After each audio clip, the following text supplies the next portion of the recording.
L'heure bleue, c'est le moment de la journée que je préfère. On est entre chien et loup, le soleil va disparaître, la nuit arrive et je trouve la lumière merveilleuse, un peu surréaliste.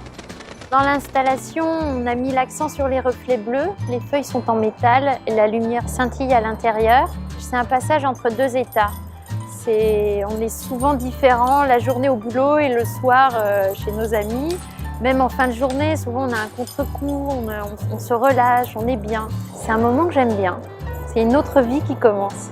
Cette installation, c'est vraiment une invitation à la promenade.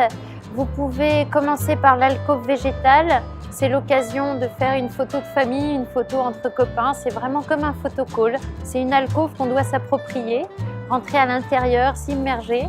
Et puis ensuite, vous êtes invité par les feuilles à suivre un chemin et à descendre jusqu'en bas, jusqu'en raie de Seine.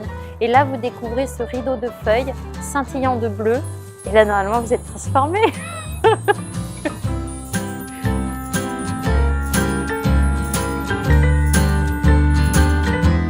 On a appelé cette installation Arborise, qui veut dire en vieux français collation, cocktail. Donc je me suis inspiré de cet imaginaire à la fois de la forêt, des lutins, du merveilleux qui peut tourner autour de la forêt.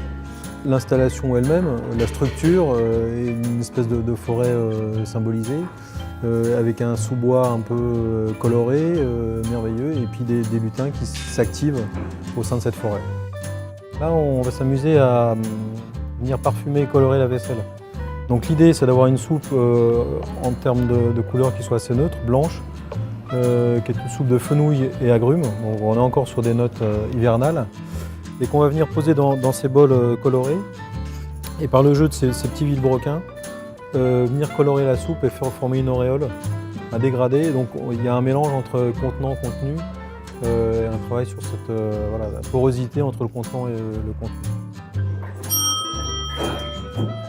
Un dessert improbable, puisqu'on va utiliser le boyau comme contenant pour faire des saucisses sucrées. Ces saucisses vont être faites à partir de riz au lait, un jeu d'invraisemblance en ayant des saucisses qui sont finalement des desserts.